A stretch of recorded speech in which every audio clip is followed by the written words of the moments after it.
आओ नेता, आओ, आओ बच्चा।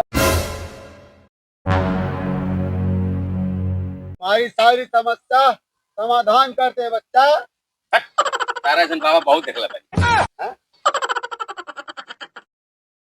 का करी अबे साले, ये खातिर पैसा मांगत नहीं मेहरारू से ते मारे पड़ती है। नशा बिना हमारे के जीरा एकदम बेचैन बाटे। एकरा से मांगे के मंगले पर देतू नहीं खे। का करी चलते देखो तनी आगे का होला। इसलिए के भेटा जाए तो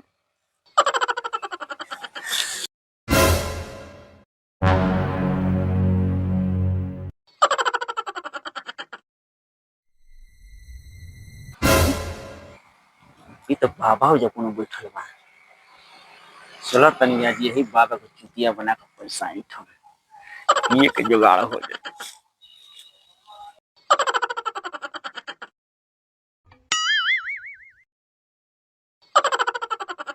आओ बच्चा। हरी अब अपन काम हो गई। बाबा बुलावत हमें हमरो आज पिए के व्यवस्था आज हो गई। चल तनी आगे बाबा के लगे और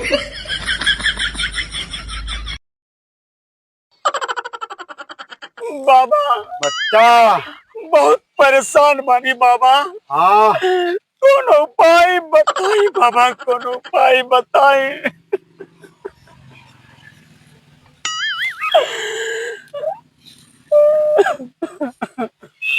लो इसको हाथ में।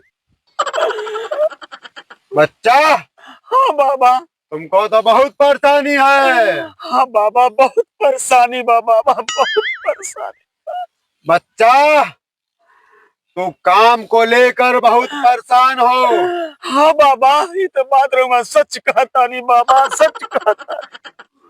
और बच्चे सब तुम्हारे हमेशा बीमार होते हैं। हाँ बाबा सच कहते नहीं, बच्चा हम सब बीमार पड़ा रहता ना। हाँ, और तुम्हारा पैसा जितना कमाते वो रुकता नहीं। हाँ ये बाबा ये तो बात मैं सच कहता नहीं है बाबा, सच कहता नहीं। और बच्चा, एक खतरनाक बात है। कौन सी बाबा?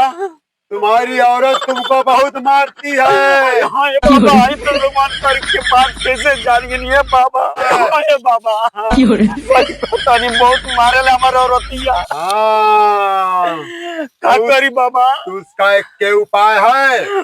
उसके लिए यही उपाय है। देखो, ये का है बाबा? देखो ये एक तवीज है।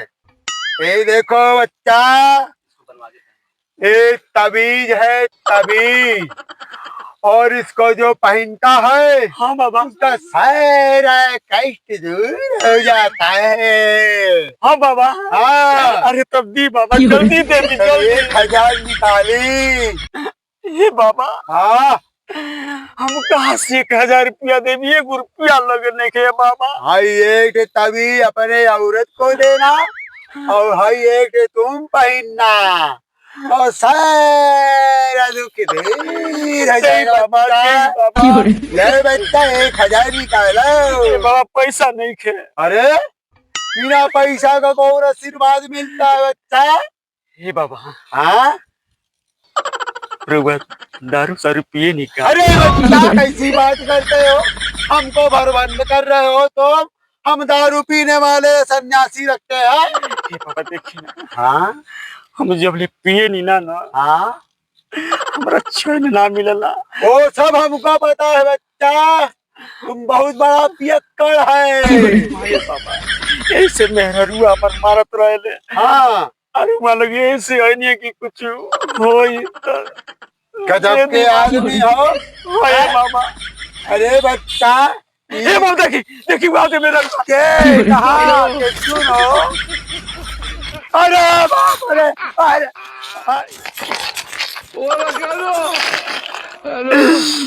आज काम हो गया पैसा। आज जम के पियबदारी बाबा चुतिया बनावत कर। आज हम बाबा का टोपी पहना दिली।